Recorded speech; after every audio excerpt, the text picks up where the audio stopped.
श्रीं ह्रीं क्लीं ग्लौं गं गणपतये वरवरद सर्वजनं मे वशमानय स्वाहा।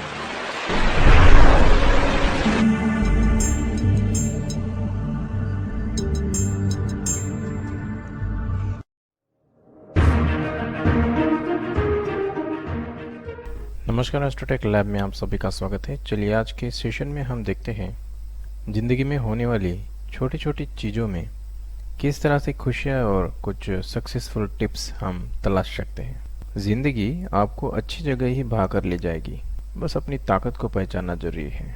जिस दिन आप खुश रहेंगे या ऐसा फैसला करेंगे कि मुझे खुश रहना है, उस दिन से आप दुखी नहीं होंगे। खुशी को अपने अंदर महसूस कीजिए।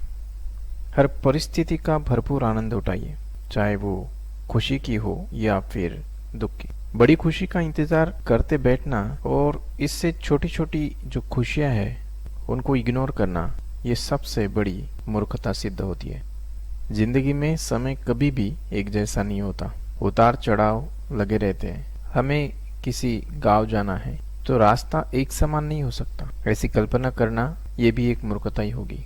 आज जो समय चल रहा है वह बदलेगा, जो उस दौर में समय रहेगा वह भी कुछ समय के बाद बदलेगा। बदलाव, परिवर्तन, इन चीजों को एक्सेप्ट करना सीखिए।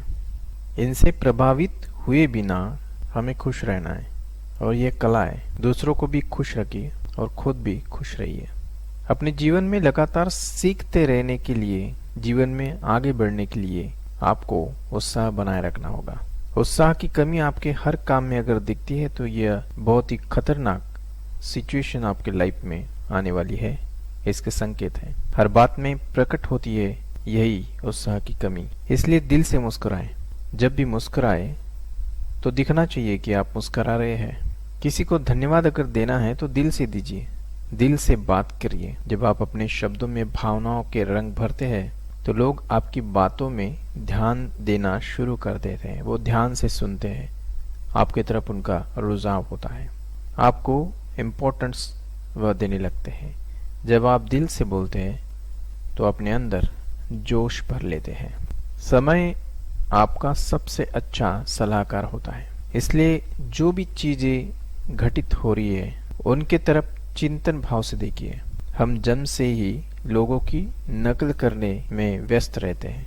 किसी भी शिशु की शारीरिक लय उसकी माँ की लय के अनुरूप ही ढल जाती है। ऐसे ही वयस्क के विचार, पसंद नापसंद काफी हद तक अपने मित्रों के अनुरूप तय होते हैं। जब आप किसी से यह कहते हैं कि मैं आपको बहुत पसंद करता हूँ, तो असल में आपका मतलब यह होता है कि मैं आपके जैसा होना चाहता हूँ या मैं आपके जैसा कुछ हद तक हूँ।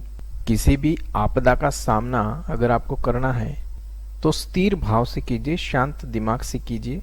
व्यक्ति की यही स्थिरता उसकी सफलता की असल कुंजी है।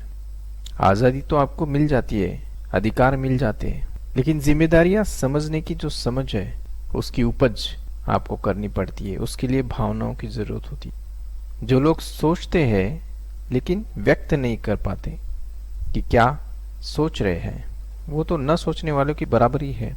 इसलिए इस छोटी छोटी बातों को, इन छोटी छोटी आदतों को आप अपने जीवन में उतारने की कोशिश कीजिए।